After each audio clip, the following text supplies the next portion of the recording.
कि नहीं झूलने के छैया बलम धूप और हरिया बिताइला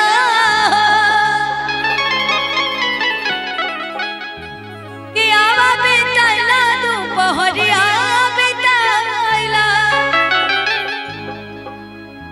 अच्छा हमारे साथ बिताई तू क्योंकि बुला देगा वो में से नानू नहीं ना कि आवा बिताइला दोपहरिया बिताइला कि नहीं झूलने के छैया वाला धूप और हरिया बिताइला। लेकिन आपके लिए पता क्या कहना है कि तुम तो ठहर परदेसी। इनके लिए इनसे कोई दिल लगाएगा तो भाई नहीं ना हो पाएगा, इसीलिए इनके लिए ये बड़ा भाग्य से मिलती है, कभी कभी भेटा जाती है कि तुम तो ठहर परदेसी हर साथ क्या निभाओगे। और सुबह बैठकर अपनी बलेनों में हर घर को लौट जाओगे। लेकिन क्या कि नहीं झूलने के छैया बलम दोपहरिया बिताइला नहीं झूलने के छैया बलम दोपहरिया बिताइला।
बारी है तो हरी उमरिया ढूंढ ले कोई सवरिया ढूंढ ले कोई सवरिया नहीं झूलने के छैया।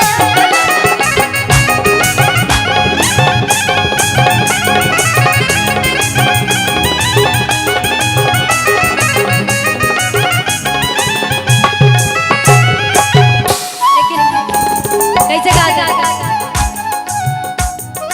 कहा तरी ए जी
अगर अच्छा लगा तो थोड़ा सा ताली बजा के आशीर्वाद दे दीजिएगा आप सभी लोग।